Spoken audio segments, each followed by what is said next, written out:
The carrying cost of inventory. I'd like to try and reconcile a little the accounting point of view of the carrying cost of inventory with the lean practitioner's point of view on the subject, right? Basically, a traditional accounting point of view will say that it does not cost a lot of money to have inventory, whereas somebody practicing lean will consider that it costs an infinite amount, very, very expensive to keep inventory in one system. Okay, so what's going on? Who's right? Why can't we get the two populations to agree? Okay, and obviously this is just fundamental because everybody's talking about, you know, accelerating, being more agile, one-piece flow, short lead times, agility, and all that stuff, right? And this is the fundamental number in the heart of all this, and we can't agree about it. So let's try and work out what's going on. Okay. This carrying cost of inventory is usually calculated or presented as a percentage. That's to say that I have, if I imagine a company that has $100 of inventory, okay, and it keeps that inventory for 1 year, I say that it will cost me, for instance, 5%. Okay, that means that in a year, that $100 of inventory would have cost me $5 in one form or another. Okay, that's how carrying costs of inventory are usually presented in accounting systems and management systems in companies, okay, as an annual percentage. So the traditional way of estimating those numbers is the sum of financial costs and storage costs. The financial costs, since I have invested $100 in that part, it's some money that I can't put in a bank to earn interest and stuff, so that's the financial cost. And then the storage costs is obviously the square meters I have to store it. It's the fact that I have to do an inventory. It's the fact that I have to have the salaries of people managing that inventory, the insurance and so forth. All those elements that are taken into account, you know, how much it costs me to have that stuff in a material and logistics sense. Okay, but again, those numbers are rarely very important. Okay, and they end up giving you numbers such as, I don't know, about 5% a year, right? That you often find in organizations. Okay, so how come there's this disconnect? Okay. Well, I think there are two different costs to be added to the carrying cost of inventory that explain the discrepancy in the points of view. Okay, one of them is the cost of quality, or rather the cost of non-quality. It's easy to explain. It's not going to be easy to calculate a number in dollars, right? But the concept is easy enough. If you have a lot of inventory, right, there's and you're there working on your shop floor, you have a quality problem, a defective part on a machine. If you have a lot of inventory, when you try and detect where the problem came from, it will have probably come from a machine upstream in the system. And if you try and go upstream to find out how this happened, right, that defect will have been created a day before, a week before, a month before, a long time before. Right, and it will be impossible for you to find out how exactly that defect occurred, or very difficult. Right, it'll be some archaeology work. Okay? Whereas if you're in a system with, I don't know, one-piece flow or very little inventory, it's possible that that defect is still being produced.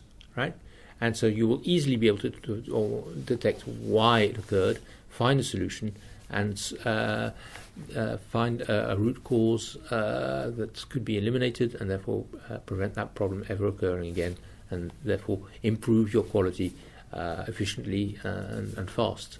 Okay, so inventory hides problems and prevents one improving quality quickly. Okay, that's a reality I think we can all understand, but it's not in the numbers, right? And so you have to try and estimate a ballpark figure, an order of magnitude on that, because it's a truth. It's just impossible to give a precise number.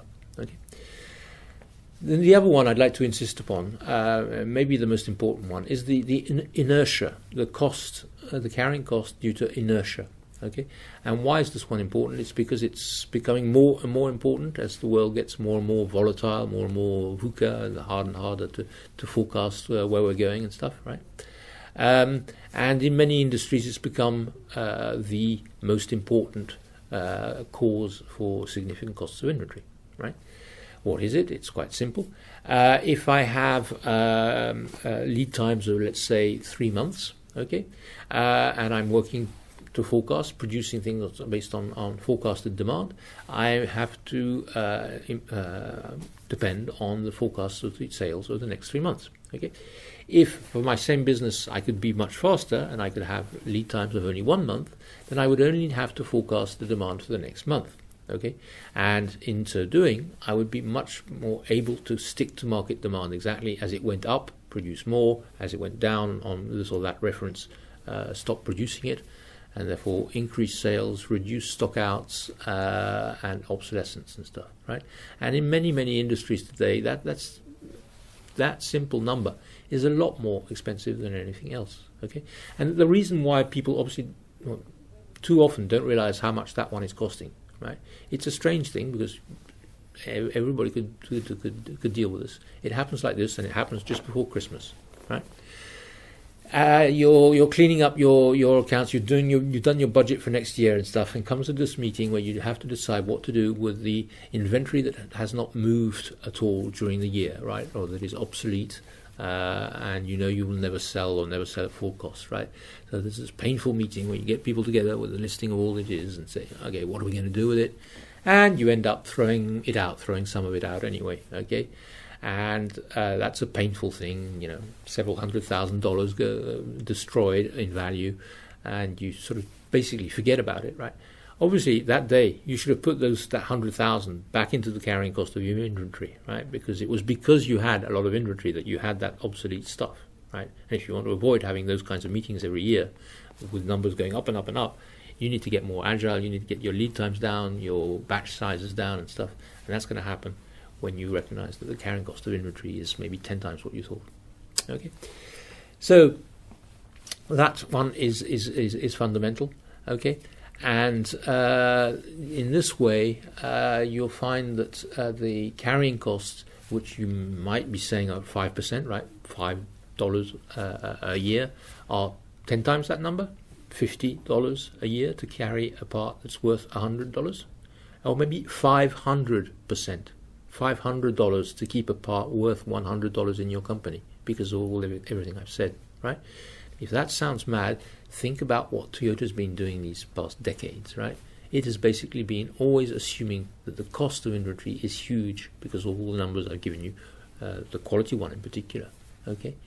So if inventory was not very, very expensive, right, Toyota would have gone bankrupt by now by spending all its time and money trying to reduce inventory. It would have been a waste of time and money, and they would have gone bankrupt, right? So Toyota has proven that in practice they're right. The carrying cost of inventory is huge. It's a lot more than what we can estimate. And it's not because it's hard to know exactly how much it is that you should underestimate it so violently, right, by a factor of 10 or a factor of 100, right? And if you readjust it, maybe even brutally, you just say, okay, forget it. I'm just going to your system and multiply it by 10 or even multiply it by 100.